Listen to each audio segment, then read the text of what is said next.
And then the other one's going to be a calf stretch. So what you do here is just throw one leg out, your right leg, curl your left leg in, and then you're going to take both hands and reach to the toe of your right leg.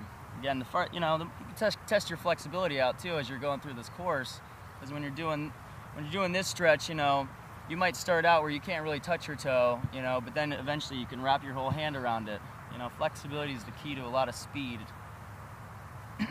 Not only injury prevention, but quickness and agility too. So go ahead and switch. Left leg out, right leg in, and then grab with your other hand and pull.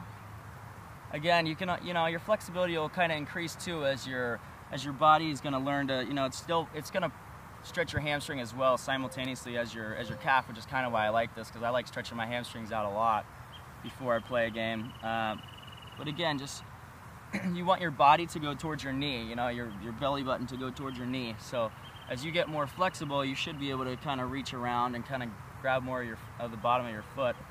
But let me take you through another calf stretch. Let me hop up for a second. This is another one that you want to go over. Again, I usually do this kind of when I'm standing up, but I'll go do it now. So you want to get on the ground like this, and you're going to be stretching your right leg here. So put your right leg down, your left leg just kind of rested on top, so you're isolating the muscle. And you want to actually put your heel towards the ground. So lean forward a little bit, put your heel towards the ground. And you're going to start feeling it a little bit more in the upper region of your calf, whereas the other one was more of the lower region. So go ahead and switch. So your left leg down, and then put your right leg on top. Push it towards the ground, push your heel towards the ground so you can really isolate your muscle.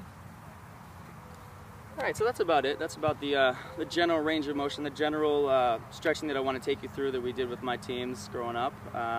So really at that point, you haven't overstretched anything, but you've stretched everything that you needed to before you get started to play. All right, thanks guys, I'll see you soon.